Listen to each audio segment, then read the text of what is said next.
The transmission came through at 0300 hours, and it was not a request. Corporal Dane Cole had been elbow-deep in a broken water recycler on Deck 7 when the ship-wide alert cut through the hum of the ventilation system. Not a combat alert, not a hull breach. Something the crew had never heard before. A frequency that made the metal walls vibrate at a pitch that sat wrong inside the chest, like a bell struck too hard. Every human aboard the Coalition vessel Iron Meridian froze, and then the voice came. It did not use speakers. It used the ship itself, the whole frame of it, as a conductor. The words arrived not in the ears, but somewhere behind them, pressing inward like thumbs against the temples. Bring me the one called Dane Cole. Now. Dane pulled his hands out of the recycler panel, grease on his knuckles, a strip of copper wire between his teeth. He stood up straight in the narrow corridor, and every head within 20 meters turned to look at him. Lieutenant Carla Novak was the first to speak. You want to tell me why the sovereign queen of the Varath Empire just called you by name? Dane took the copper wire out of his mouth. No idea. That was a lie, a small one, not the useful kind. The Iron Meridian was a mid-class coalition support vessel, not a warship.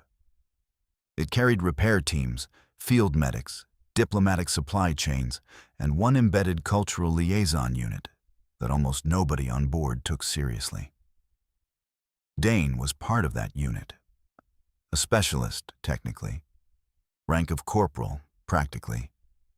His job was to sit in observation during first contact procedures, take notes, and stay quiet unless spoken to. He had not stayed quiet. 3 weeks earlier, during a resupply stop at Outpost Nile, he had made a mistake, or done something brave. The distinction depended on who was asking. A Varath officer had entered the outpost commissary while Dane was eating. The officer was there for an official handoff of trade data. Low level. Routine. The Varath officer had 2 junior aides with her, both of them young by Varath standards, their neck frills still pale and unset. During the handoff, one of the aides had dropped a sealed data case. The case skidded under a table and cracked along the seal edge.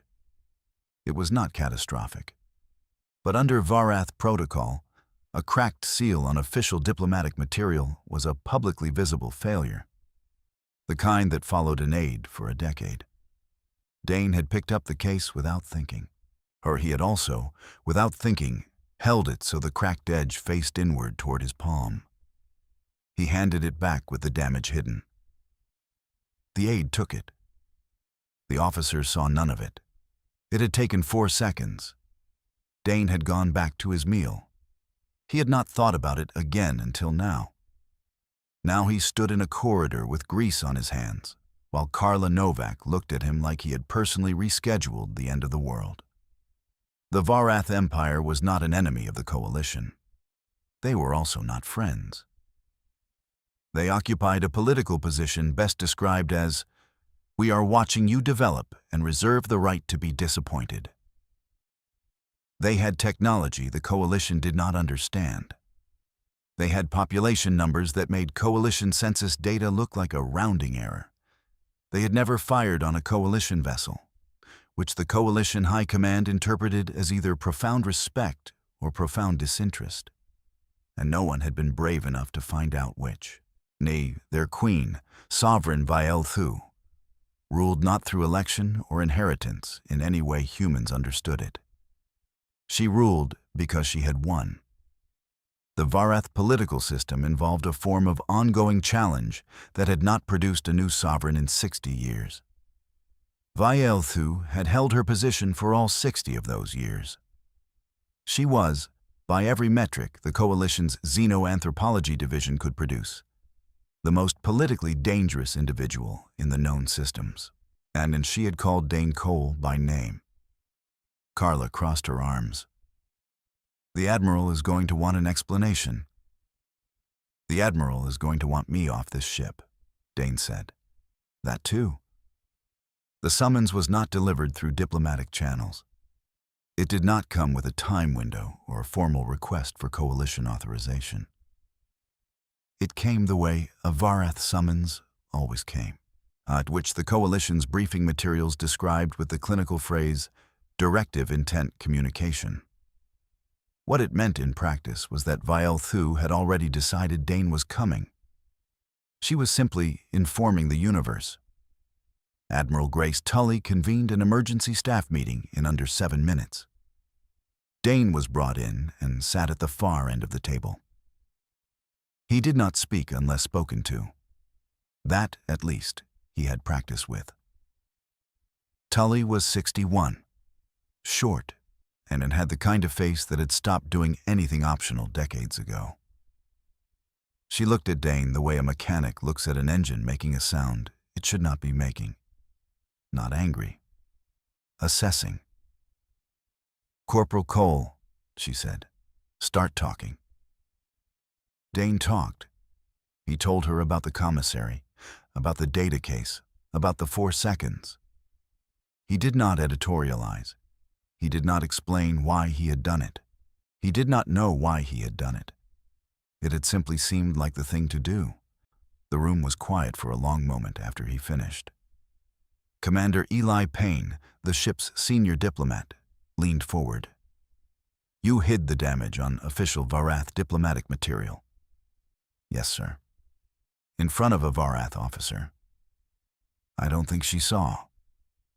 "That is not the point, Corporal." Dane knew it was not the point. The point, which Payne was too careful to say directly, and which Tully's expression communicated without effort, was that Dane had interfered with Varath internal protocol in a way that either constituted an act of cultural respect so precise it had reached the sovereign's attention, or a violation of Varath procedure so significant that the sovereign intended to address it personally. Neither option was comfortable. Tully pressed 2 fingers against her temple. "What are the odds she's furious?" Payne's answer came without hesitation. "Once high." "And the odds she does something about it while my ship is sitting in her signal range?" A longer pause. "Also high." Tully looked at Dane. "You're going." Dane nodded. He had known since the corridor. "You will say nothing that is not a direct answer to a direct question. You will not attempt humor. You will not attempt explanation beyond what is asked. You will not touch anything." "Yes, Admiral." "And Cole?" He looked at her. "If she asks why you did it," Tully said, "tell her the truth. The shuttle that carried Dane toward the Varath flagship was not Coalition property. It arrived without docking request. It arrived without a pilot visible through any external sensor. It simply appeared at the Meridian's port side, a narrow silver shape that looked like something designed by a creature that found right angles embarrassing. Dane walked up to it with a duffel bag containing 3 days of rations, his translation earpiece, and the copper wire he had forgotten to put down. The shuttle door opened. He stepped inside. The door closed. The flagship was called the Sovereign's Voice, and that name was not metaphor. The shuttle did not rattle. It did not hum. It moved the way water moves when it has decided where it is going. And the journey took 11 minutes by Dane's count, which he kept by tapping his thumb against his knee in the dark. The interior of the shuttle was not designed for human proportions. The seat he had been guided to by a faint green light along the floor was too wide and too deep, and the ceiling above him curved in a way that suggested the Varath found overhead space a personal matter. There were no windows. There were no controls. There was a faint smell like warm copper and cedar, which the Coalition Xenosensory database classified as a Vareth comfort state ambient, meaning the shuttle was deliberately made to smell like calm. Dane did not feel calm. He felt the copper wire still in his hand, and he set it carefully on the seat beside him, then picked it up again. The flagship received him through a docking port that was larger than the Iron Meridian's entire forward deck. The scale was not accidental. Varath architecture was communicative. Size meant permanence. Permanence meant power. A human standing inside the sovereign's voice was meant to understand, without being told, that everything they had ever built fit inside a section of this ship that the Varath used for cargo storage. Dane understood. An escort met him at the dock. 2 Varath soldiers, both a full head taller than him, both wearing the layered obsidian armor that Varath military used during formal proceedings. They did not speak. They walked. He followed. The corridors were lit in deep amber, which Dane recognized from the briefing materials as Varath formal state lighting used during ceremonies, to judgments and sovereign appearances. It was not the lighting used for combat. He found that only moderately reassuring. They walked for 4 minutes. Dane counted doorways out of habit. 19. The doors were sealed with biolocked panels, each one etched with markings that the Coalition had been trying to decode for 20 years and had managed about 40% of, which the Varath had found either flattering or amusing depending on which cultural analyst you asked. And the final door was different. It was not large. That was the first surprise. It was narrower than the others, and lower, and it had no etching on the panel at all. The escort stopped. One soldier placed a hand against the panel. It opened inward. The escort did not follow him through. Dane stepped into the room alone.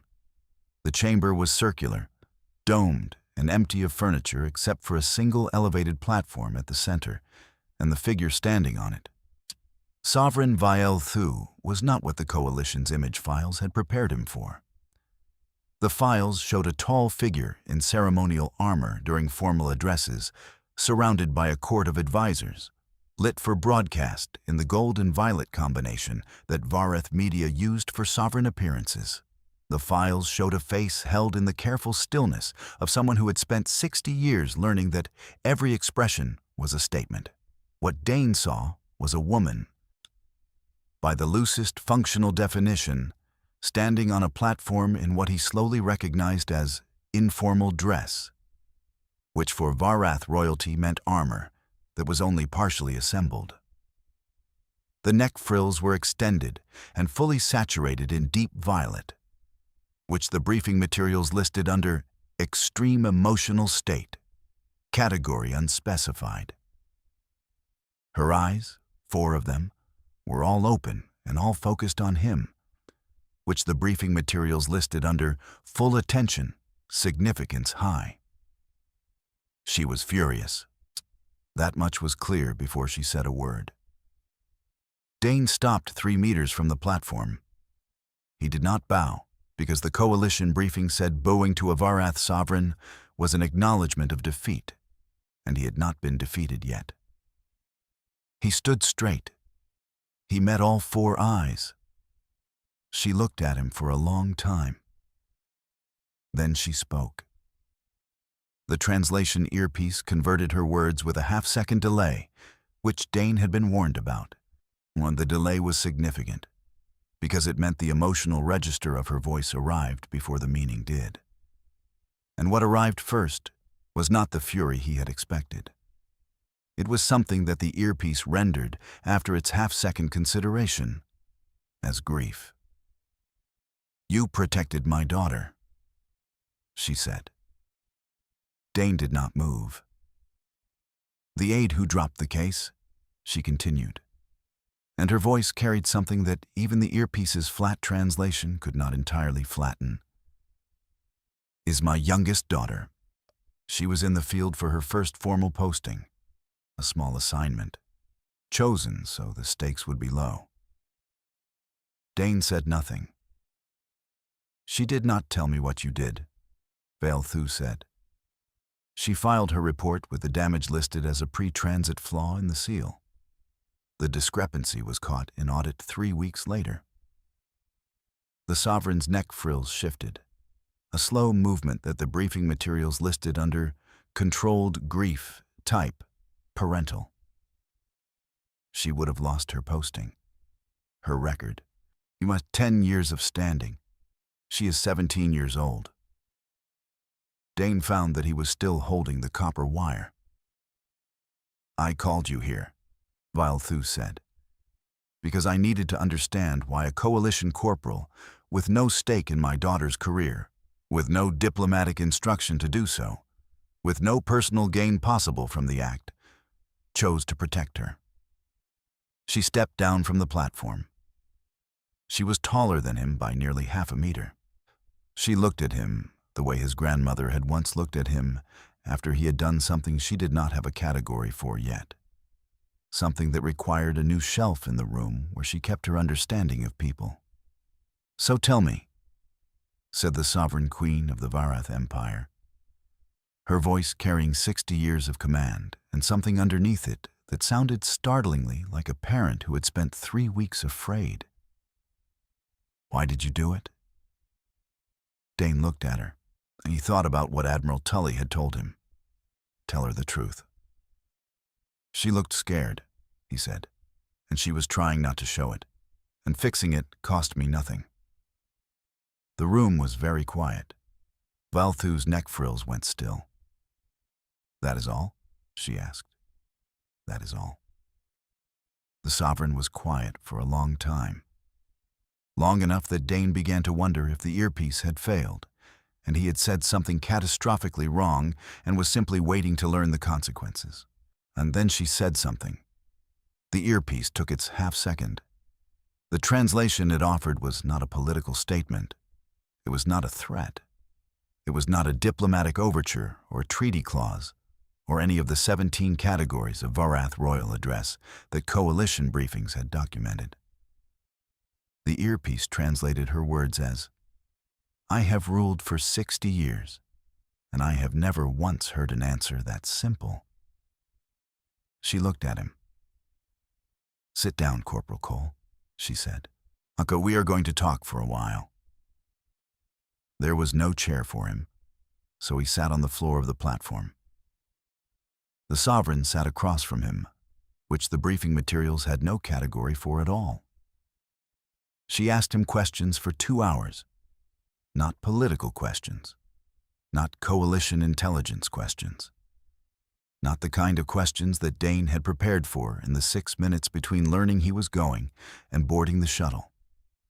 She asked him about his job, about what a cultural liaison actually did day to day, about whether humans found the Varath difficult to understand, and when he said yes, she asked which part specifically. He answered honestly. That, at least, was easy. She asked about the outpost commissary, what he had been eating, whether coalition field rations had improved because she had reviewed coalition nutritional data once, 17 years ago, as part of a trade evaluation, and had concluded that coalition field rations were the single most compelling argument against an alliance, because any species that ate that voluntarily was either deeply resilient or profoundly without taste. Dane laughed. It came out before he could stop it. Vailthu looked at the sound of his laugh the way a person looks at a bird that has flown into an indoor space, startled, then curious. You are not afraid of me, she said. I'm a little afraid of you, Dane said, but not enough to stop laughing. Apparently not. She was quiet for a moment. Then something shifted in her face, a movement in the muscles near her jaw that the briefing materials did not have a clean translation for. And Dane decided to file it privately under something that might be the beginning of amusement. My advisors, she said, believe you are a coalition intelligence asset sent to build rapport through a staged act of kindness. Your advisors are wrong. I know, she said. I told them so. Dane looked at her. How do you know? because an intelligence asset would have made the act visible, she said. They would have ensured my daughter knew. They would have made certain the story reached me through channels that created obligation. You hid the damage. You said nothing. You went back to eating. She tilted her head, a gesture that the earpiece flagged as Varath consideration, extended. You did not want credit. I didn't need credit. Most people need credit. Most people did not have my grandmother, Dane said, and then wondered if that required explanation and decided it did not, because Tully had been right. Simple answers. True ones. Vielthu accepted that, without pushing it. She asked about the Iron Meridian next, about the crew, about what the crew thought of the Varath. Dane gave her honest impressions stripped of any classified material, which was not difficult because he did not actually have access to much classified material. Cultural liaisons were trusted with feelings and observations, not strategy. He told her that the crew found the Varath impressive and also deeply unreadable, that most of them defaulted to formal caution because formal caution felt safer than making a mistake, and that nobody aboard the Meridian had any idea what the Varath actually thought of humans. What do you think we think? She asked. Dane considered. I think you're waiting. For what? To see if we grow up. The chamber was quiet. And do you think you will? She asked. Some of us, Dane said. Some days more than others. Vielthu rose. The movement was fluid, unhurried. She crossed to a panel on the far side of the chamber that Dane had not noticed, knocked and pressed something against it, and a section of wall became transparent, and through it, Dane saw a view he had not been prepared for. The galaxy. Not a display of it, not a map or a simulation, the actual thing, unfiltered, through a viewing panel that took up half the chamber wall. The stars dense and cold and indifferent and blazing simultaneously. The kind of view that made the body understand scale in a way the mind usually refused to. Vielthu stood beside it. 60 years ago, she said. When I took the throne, my first act was to have this panel installed. My advisors argued against it. They said it made the sovereign's chamber look unfinished. No decoration. No symbols of empire. She looked at the stars. I told them the stars were the decoration, she said, and the empire was the unfinished part. Dane stood up from the floor and walked to stand beside her, because it seemed like the right thing to do, and they stood there in silence for a moment that felt longer than it was. Your daughter? Dane said. Is she still in the program? She is, Vielthu said. Her posting was quietly extended. The audit finding was reclassified as an equipment error. A pause. I may have influenced that outcome. Good, Dane said. Vielthu looked at him. Is that presumptuous? He asked. Extremely, she said. And there it was again. That movement near her jaw. Definite this time. Again, and also the correct answer. She turned from the window. Corporal Cole, she said, I am going to do something my advisors will dislike. Dane braced. I am going to return you to your ship with a personal message for your admiral, she said. The message will indicate that the Varath Empire wishes to open a secondary channel of communication. Informal, non-binding, operating outside the existing coalition diplomatic structure. Dane stared. Why?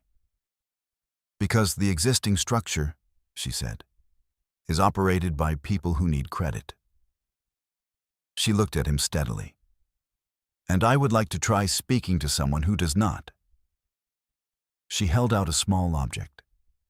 It was flat and dark and fit in his palm, etched with markings he did not recognize from any coalition database. "This is my personal frequency token," she said. "It does not go through diplomatic routing. If you transmit on it, it reaches me directly." Dane looked at the token in his hand. "Sovereign," he said carefully, "I am a corporal. I am aware. I fix water recyclers. Also aware. I am not a diplomat." "Corporal Cole," she said, and her voice carried 60 years of patience, and also something that sounded, underneath all of it, like hope. "That is precisely why I am giving it to you." The shuttle returned him to the Iron Meridian in 11 minutes. The door opened at the port side, and Dane walked back aboard with his duffel bag, his translation earpiece, and a Varath Sovereign's personal frequency token in his breast pocket. Carla Novak was waiting in the docking corridor. She looked at him the way a person looks at someone who has walked back from something they were not expected to walk back from. "Well?" she said. She was furious, Dane said. And then she wasn't. Carla stared. "That's all you're giving me?" "I have a message for the Admiral."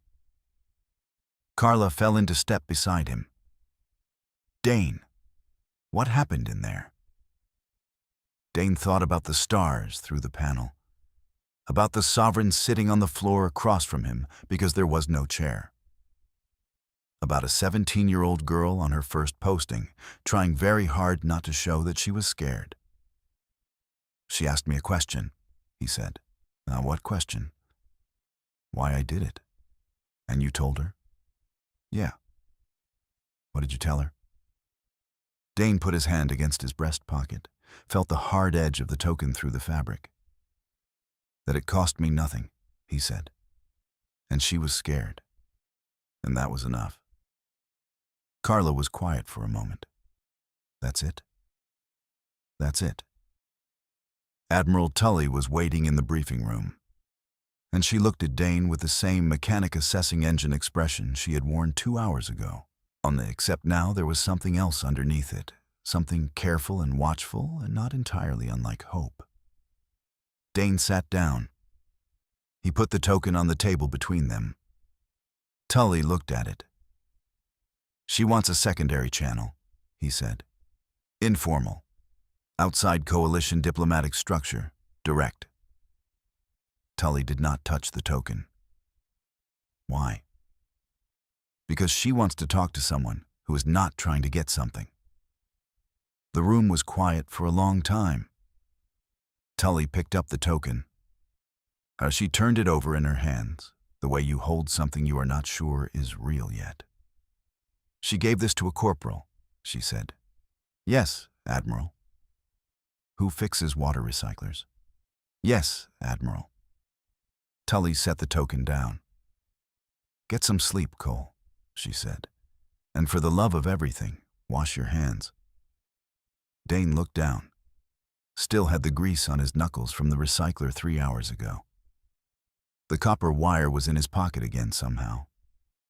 He went to wash his hands. Behind him, in the briefing room, Admiral Grace Tully sat alone with a Varath Sovereign's frequency token on the table in front of her, and the weight of what it meant pressing down on the whole of the known diplomatic landscape.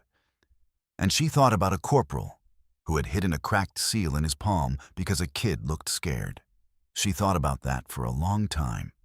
Then she picked up her comm unit and began drafting the most carefully worded message of her career, with the one that would tell Coalition High Command that something had shifted.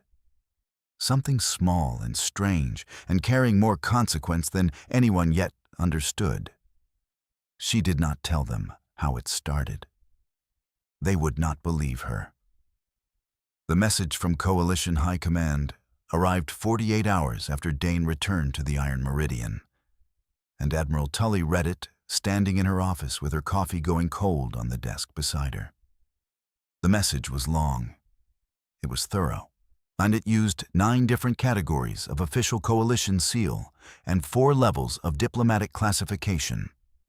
It asked 47 questions about the nature of the sovereign's contact, the exact language of the offer, the technical specifications of the frequency token, the psychological profile of Corporal Dane Cole, and whether the Iron Meridian's Cultural Liaison Unit had been operating under any undisclosed coalition intelligence mandate. The last question made Tully set the coffee down with more force than she intended. She wrote back in 3 sentences. The answer to all 47 questions is: a man picked up something a kid dropped and did not make a fuss about it. No, the liaison unit was not running any intelligence mandate.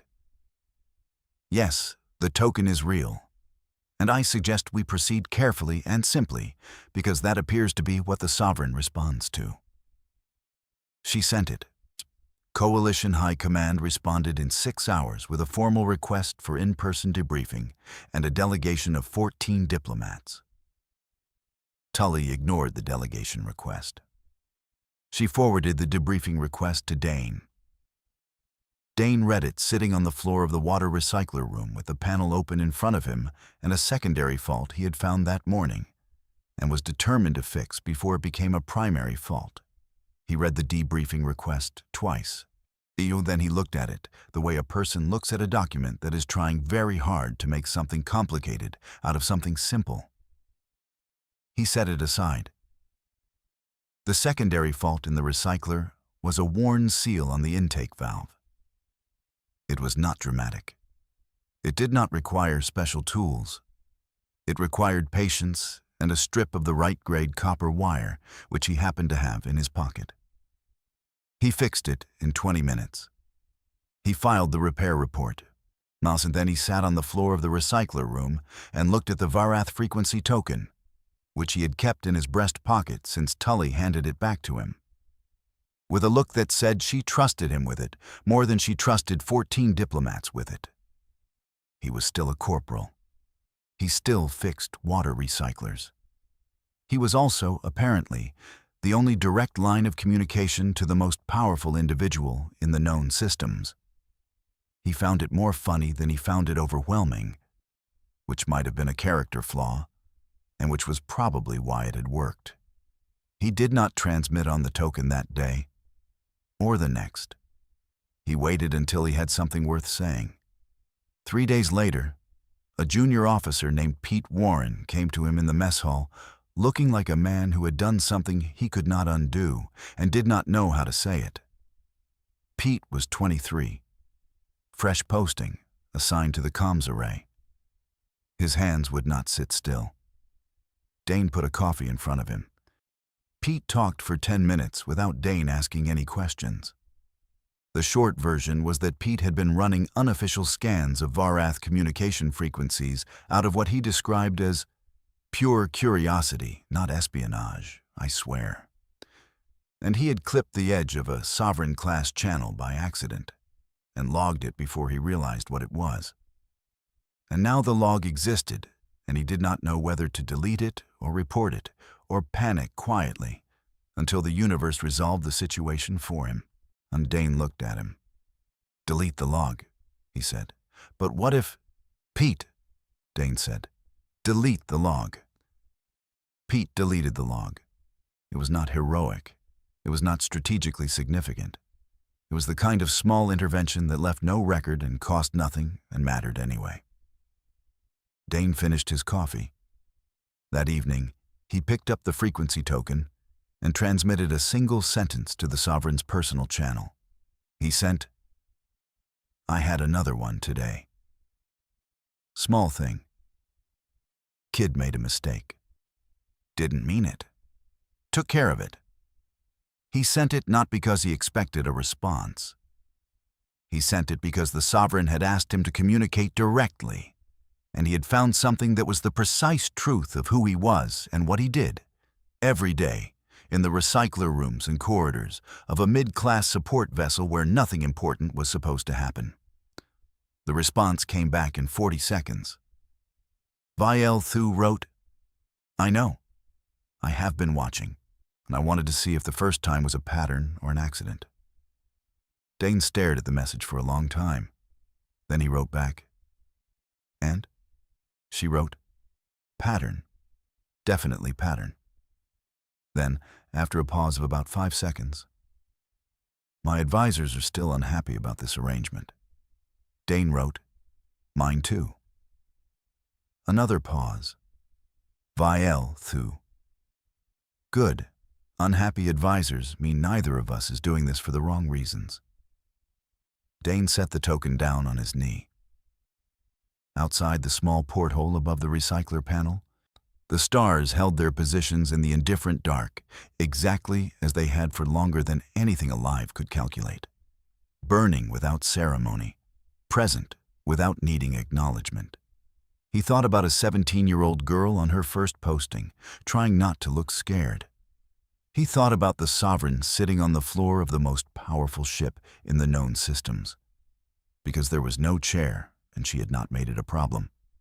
He thought about the copper wire in his pocket, which had been there since 0300 hours 3 weeks ago, and had traveled, in that time, through a recycler panel and an alien flagship and a conversation that might quietly rearrange the political architecture of 20 inhabited systems. He put the token back in his breast pocket. He picked up his tools. The recycler hummed. Somewhere across the dark, in a chamber with a wall that showed the actual galaxy, the Sovereign of 60 years sat with her advisor's objections and her youngest daughter's second chance, and a direct line to a man who fixed things not because he was told to, but because they were broken and he happened to be there. It was not, by any official measure, the beginning of an alliance, but it was the beginning of something. And something, in the long history of two species learning to share a universe, was how everything started.